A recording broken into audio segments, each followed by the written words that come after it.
Hello everyone, आज हम इस वीडियो में बात करने वाले हैं एक बहुत ही इंपॉर्टेंट नेमिंग रिएक्शन की, जिसका नाम है एल्डोल कंडेंसेशन रिएक्शन, जो कि एग्जाम पॉइंट ऑफ व्यू से काफी ज्यादा इंपॉर्टेंट है। तो चलिए देखते हैं कि एग्जाम में इसको कैसे लिख के आना होता है और इसको कैसे अटेम्प्ट करते हैं। तो देखो, एल्डोल कंडेंसेशन रिएक्शन किसे कहते हैं हम, कि जब एल्डिहाइड एंड कीटोन, जो एल्डिहाइड होते हैं और जो कीटोन होते हैं, उनके पास में क्या होना चाहिए, आपके पास में अल्फा एच एटम होना चाहिए। वही क्या कर सकते हैं, वही एल्डोल रिएक्शन शो कर सकते हैं, किसके साथ में, डाइल्यूट NaOH के साथ में।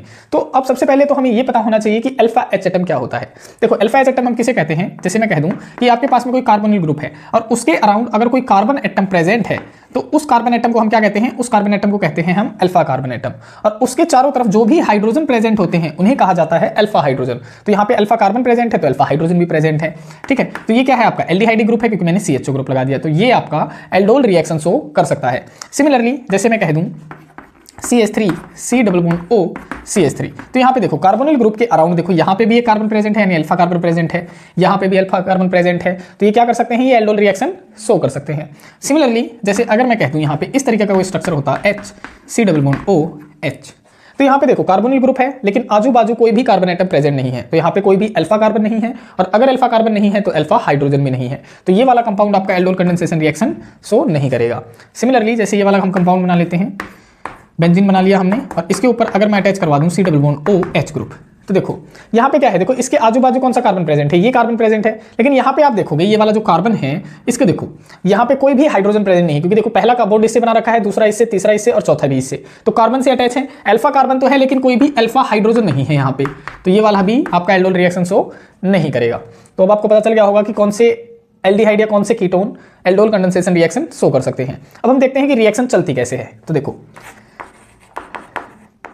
रिएक्शन में क्या होता है, आपके पास में जैसे एल्डोल रिएक्शन में मान लेते हैं हम दो टाइप के, या तो आप क्या ले लें, दो टाइप के, या तो आप एल्डिहाइड ले लें, या फिर दो टाइप के आप क्या ले लें, कीटोन ले लें, लेकिन दोनों के दोनों होने क्या चाहिए, सेम होने चाहिए। तो हम एल्डिहाइड लेके चलते हैं। तो जैसे मैंने बना लिया ये वाला CH3 C double bond OH, एक तो एल्डिहाइड जैसे मैंने देखो ये सिमिलर ले लिया, यहाँ पे इसका नाम क्या है, इसका नाम है इथेनल, एक तो ये हो गया। सिमिलरली मैं एक और बना लेता हूँ इसी तरीके का, तो मैं यहाँ पे बना लेता हूँ, देखो CH2 H C double bond OH, देखो ये भी क्या है CH3 C double bond OH, ये भी इथेनल है, लेकिन फर्क क्या है, मैंने सिर्फ अल्फा कार्बन पे क्या किया, एक अल्फा हाइड्रोजन मैंने अलग करके दिखा दिया, क्योंकि अल्फा हाइड्रोजन ही क्या करेगा, यहाँ पे अटैक करेगा, तभी तो इसका नाम है, तभी तो इसको हम कह रहे हैं कि ये अल्फा H एटम इसमें होना जरूरी है, तभी एल्डोल रिएक्शन आपकी चलेगी।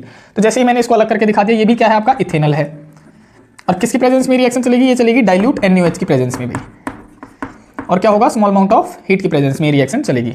तो होता क्या है यहाँ पे, देखो ये कार्बन क्या होता है, ये कार्बन होता है स्लाइट पॉजिटिव चार्ज, क्योंकि ये कम इलेक्ट्रोनेगेटिव होता है, लेकिन ऑक्सीजन ज्यादा इलेक्ट्रोनेगेटिव होता है, जिसके कारण ये क्या करता है, इलेक्ट्रॉन अपनी तरफ खींचता है, और जिसके कारण इस पे और ज्यादा नेगेटिव चार्ज आ जाता है। सिमिलरली यहाँ पर जो ये हाइड्रोजन होता है, हाइड्रोजन यहाँ से H पॉजिटिव की फॉर्म में बाहर निकलने की कोशिश करता है, और ये जो अल्फा हाइड्रोजन अगर ये बाहर निकलता है तो अपने इलेक्ट्रॉन यहाँ पे छोड़ गया है, ये इलेक्ट्रॉन किस पे अटैक करते हैं, ये इलेक्ट्रॉन करते हैं पॉजिटिव चार्ज वाले कार्बन एटम के ऊपर। अब देखो इलेक्ट्रॉन तो यहाँ पे मूवमेंट कर चुका था, अब जो ये नेगेटिव चार्ज है ये किसके ऊपर अटैक कर देता है, ये अटैक कर देता है इस हाइड्रोजन के ऊपर। तो जो भी चीजें यहाँ पे दर्शाई गई हैं एरोज के द्वारा, उन्हें हम एज इट इज लिख देते हैं। तो देखो CH3 है, हमने यहाँ पे CH3 लिख दिया, सिंगल बॉन्ड, C है, C हमने लिख दिया, यहाँ पे नीचे हाइड्रोजन था, हाइड्रोजन हमने लिख दिया, ऊपर क्या है, अब देखो एक बॉन्ड तो टूट चुका है, सिंगल बॉन्ड बचा है, तो मैंने सिंगल बॉन्ड लगा दिया। अब क्या है, ऑक्सीजन ग्रुप है, तो मैंने ऑक्सीजन लगा दिया। अब ये किससे अटैच हो रहा है, ये इस वाले हाइड्रोजन से अटैच हो रहा है, तो मैंने हाइड्रोजन भी लगा दिया। लेकिन ये वाला हाइड्रोजन, अब ये जो कार्बन है ये किससे, देखो ये वाले जो इलेक्ट्रॉन इस पे अटैक कर रहे हैं, तो ये बॉन्ड बन रहा है, तो यहाँ पे मैंने बॉन्ड बना लिया। ऊपर क्या है हाइड्रोजन, नीचे क्या है हाइड्रोजन, देखो ये जो दो हाइड्रोजन बचे हैं वो मैंने अलग अलग करके दिखा दिए। सिंगल बॉन्ड क्या बन गया, single bond C double bond OH। तो देखो यहाँ पे आपका ये क्या कंपाउंड बन चुका है, देखो ये वाला कौन सा ग्रुप होता है, ये वाला ग्रुप होता है ओल ग्रुप, और ये वाला कौन सा ग्रुप होता है, ये वाला होता है एल्डिहाइड ग्रुप। तो ऐसे कंपाउंड जिनके अंदर एल्डिहाइड ग्रुप और एल्कोहलिक ग्रुप होते हैं, देखो एल्ड से क्या समझेंगे आप, एल्ड से आप समझेंगे कि एल्डिहाइड ग्रुप प्रेजेंट है, और ओल से आप क्या समझेंगे, एल्कोहलिक ग्रुप प्रेजेंट है। तो जिस भी कंपाउंड के अंदर एल्डिहाइड और एल्कोहल मॉलिक्यूल दोनों जुड़ते हैं उसे क्या कहा जाता है, एल्डोल कंपाउंड कहा जाता है। तो ये आपका बन चुका है एल्डोल। ठीक है, तो यहां से यहां तक की रिएक्शन आपकी कौन सी रिएक्शन कहलाती है, आपकी कहलाती है एल्डोल रिएक्शन। फर्दर बात आ जाती है कि कंडेंसेशन रिएक्शन कौन सी होगी। एल्डोल तो हमने बना दिया, अब एल्डोल कंडेंसेशन रिएक्शन हमने करनी है, तो आप क्या करेंगे, यहाँ पे जैसे ही आप इसके अंदर small amount of heat increase करेंगे, यानी हीट जैसे ही आप इंक्रीज करेंगे, तो यहाँ से ये वाला OH ग्रुप और ये वाला हाइड्रोजन ग्रुप क्या बन के बाहर निकल जाएगा, ये बन के बाहर निकल जाएगा भाई, वाटर मॉलिक्यूल बन के बाहर निकल जाएगा इस तरीके से। अब क्या होगा, यहाँ पे क्या होगा, देखो ये वाला तो अपने इलेक्ट्रॉन साथ में लेके गया है, लेकिन यहाँ पे ये वाले इलेक्ट्रॉन अपने साथ में नहीं लेके गया है, तो जिसके कारण यहाँ पे आ जाएगा आपका डबल बॉन्ड। देखो किस तरीके से, इस तरीके से CH3 सिंगल बॉन्ड C, देखो हाइड्रोजन था, ये वाला हाइड्रोजन मैंने ऊपर की तरफ दर्शा दिया, ठीक है, डबल बॉन्ड C, अब एक और हाइड्रोजन है तो मैंने हाइड्रोजन लिख दिया, single bond C, double bond O और H। तो अब ये जो पूरी रिएक्शन है आपकी, ये कौन सी रिएक्शन है? एल्डोल कंडेंसेशन रिएक्शन है। इस कंपाउंड का नाम क्या बताएंगे आप? तो देखो कितने कार्बन है, 1 2 3 4, 4 कार्बन है तो 4 कार्बन का क्या होता है? ब्यूट, है ना। अब देखो कितने नंबर पे ये डबल बॉन्ड लगा हुआ है, तो देखो यहां से नंबरिंग करेंगे आप, 1 2 पे क्या ग्रुप लगा हुआ है? इन ग्रुप, तो ब्यूट 2 इन। और देखो 1 पे क्या लगा हुआ है? अल ग्रुप लगा हुआ है, तो 1 अल। ये क्या आ गया? इसका IUPAC नेम आ गया। तो ये है आपकी कंप्लीट एल्डोल कंडेंसेशन रिएक्शन, और इस तरीके से आपने ये लेके आनी होती है विद मैकेनिज्म। अगर आपको इसी तरीके की नेमिंग रिएक्शन और देखनी है तो आप हमारी प्लेलिस्ट चेक करते हैं, जहां पे हमने सारी नेमिंग रिएक्शन को इकट्ठा अरेंज करवा रखा है।